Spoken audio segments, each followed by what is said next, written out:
If it was a horrendous crime, why didn't I shoot them between the eyes, cut their penis off, stick it in their mouth, do all kinds of gross stuff? All they were was shot and left. When death row criminals are called out for execution, they are usually given a moment to deliver their last words. Some offer broken confessions, heavy with regret, others, desperate pleas for forgiveness. In this video, we'll uncover some of the darkest stories and final words of the most notorious criminals in history. John Wayne Gacy.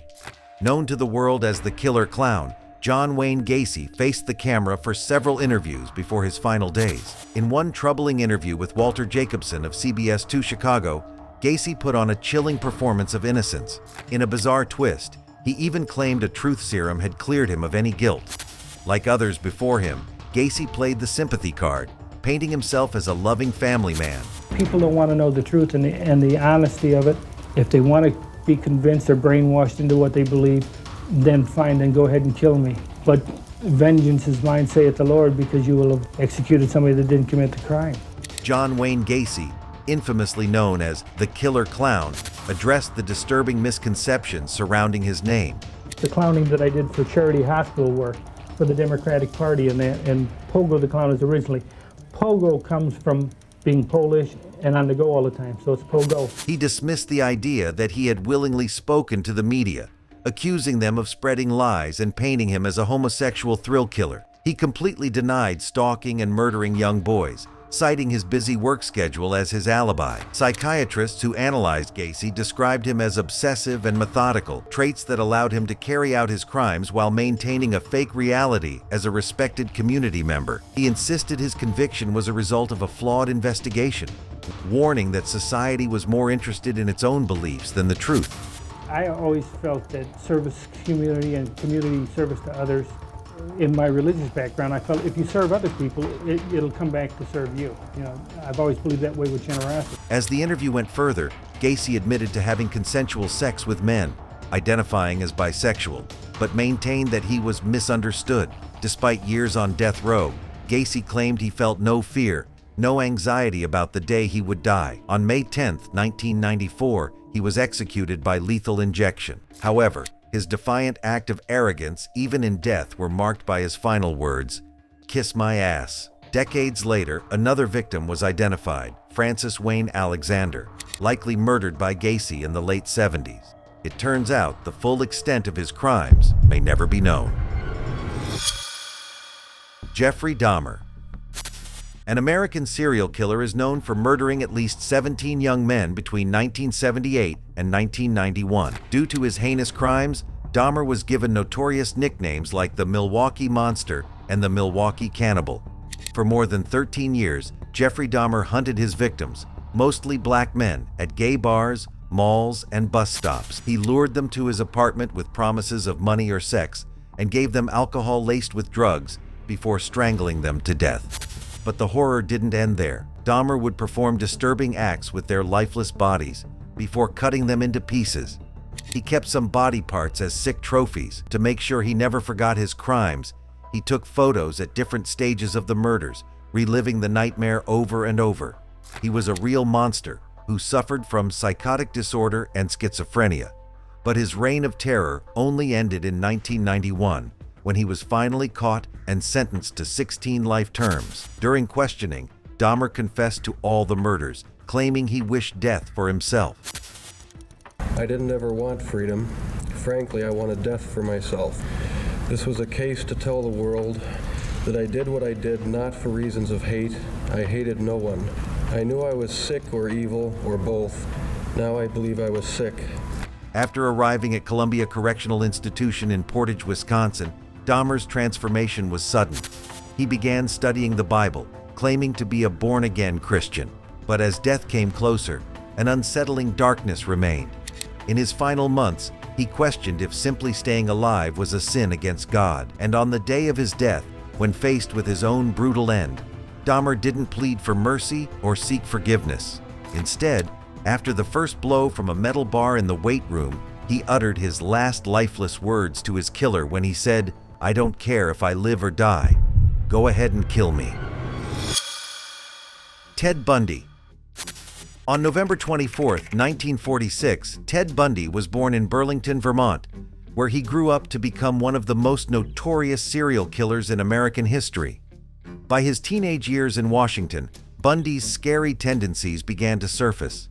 Though he appeared to be on a promising path, graduating college by 1972 with a future in law or politics, a far more dark side was taking hold. In 1974, that dark urge burst to life as he brutally attacked his first known victim.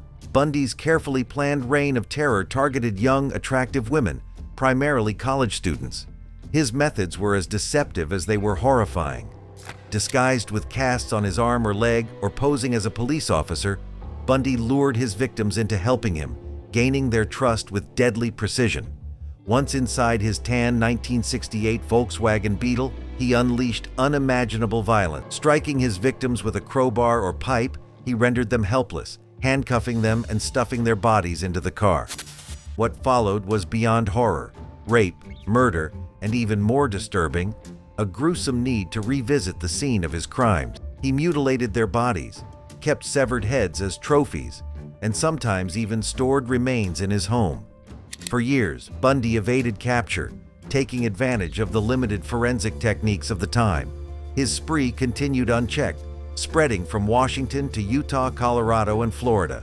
His first arrest came in 1975, but after escaping custody, he resurfaced in Florida, where he slaughtered 6 more women. It wasn't until a routine traffic stop in February 1978 that his reign finally ended. In the final hours before his execution, Bundy sat down for one last interview. He reflected on his life, claiming he grew up in a wonderful home with Christian parents, yet somehow his mind became twisted, corrupted by violent pornography and uncontrollable urges.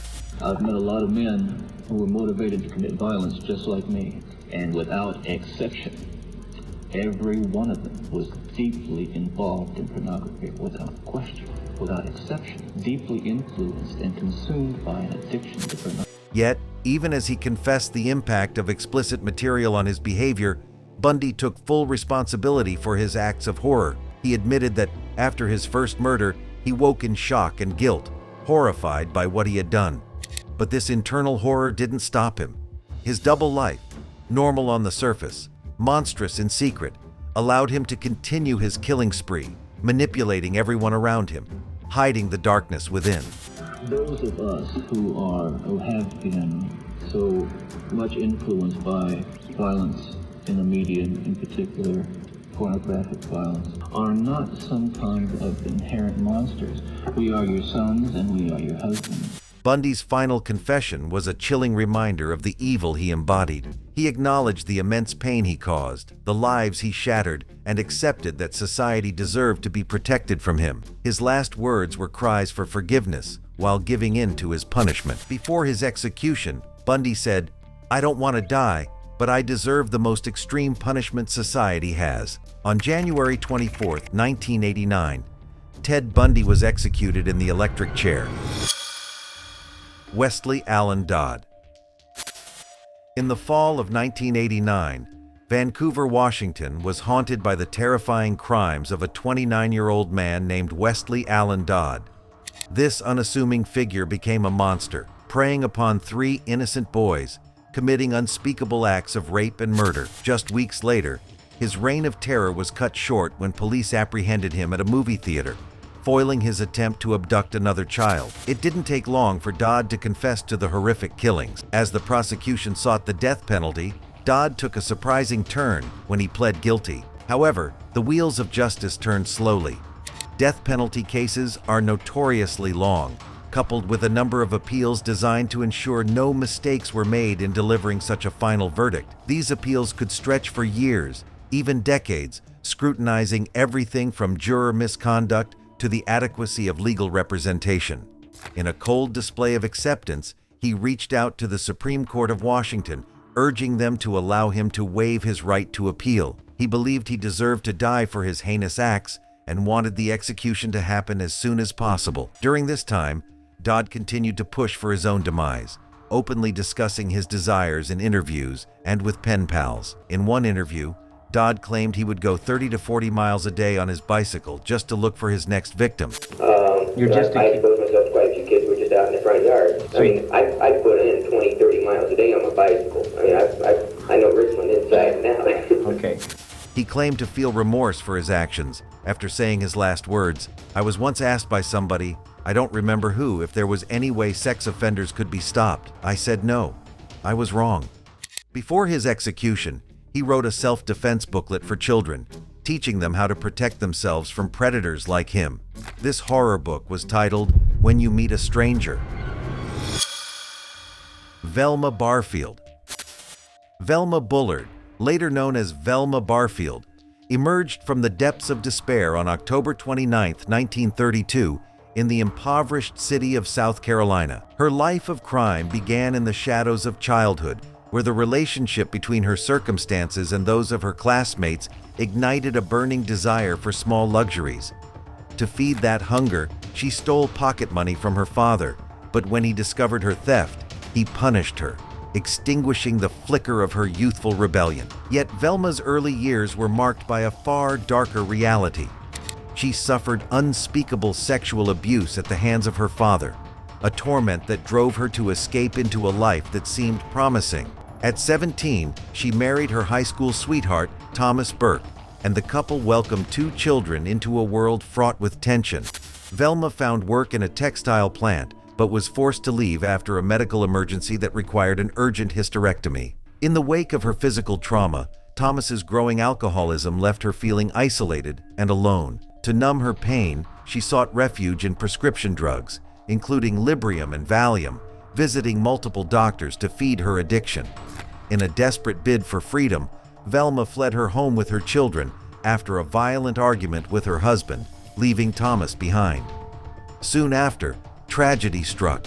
Their home mysteriously caught fire, claiming Thomas's life and reducing everything to ashes.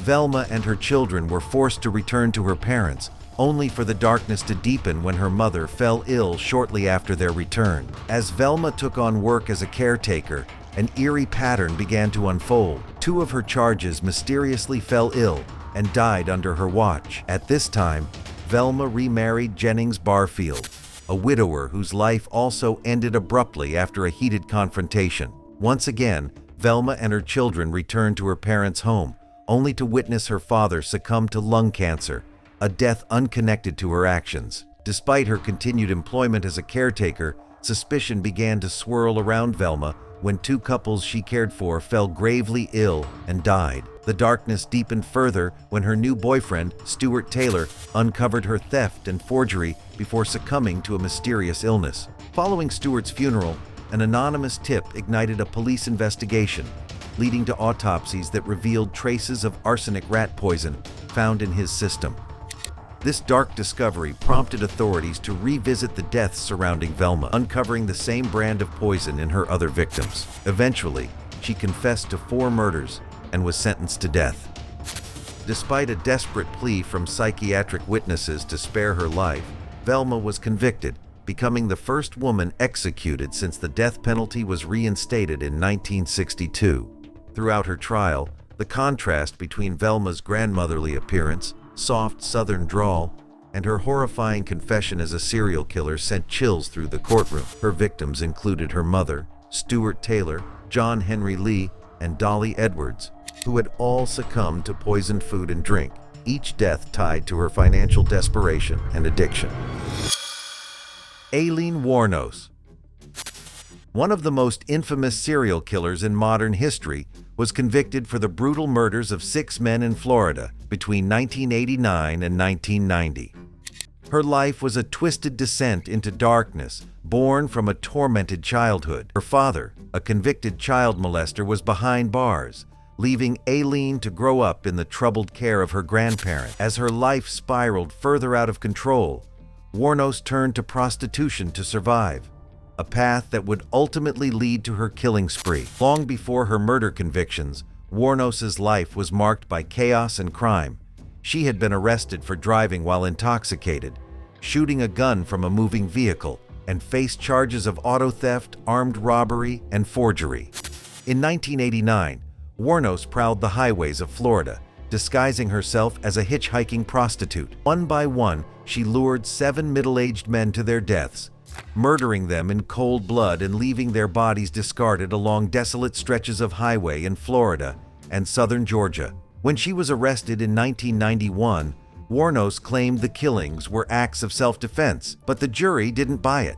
She was found guilty of murdering Richard Mallory, and in a chilling confession, admitted to killing 6 other men. The 7th victim's body was never found, and though she confessed to all 7 murders, Wuornos was only convicted for the deaths of 6, securing her place in the dark annals of American serial killers. After her conviction, she admitted to killing 7 people, making it clear that death was the only way to stop her. On October 9, 2002, Aileen Wuornos was executed after spending a decade on death row at Florida's Broward Correctional Institute. But as her execution came closer, she began pleading for the process to be sped up, openly threatening more bloodshed if ever released. She even urged the state to end her life as quickly as possible. Her final moments were as scary as her crimes. Declining a last meal, she requested nothing but a single cup of black coffee. Before facing the executioner, Wuornos expressed a disturbing sense of peace after claiming she was ready and she had found faith in Jesus Christ, believing the execution would bring her directly to him. I was just wondering how you're going to be, at 9:30 tomorrow morning. Are you prepared? I'm prepared.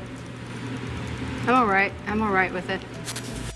Although her sanity was questioned, Wuornos was executed by lethal injection in October 2002 at age 46.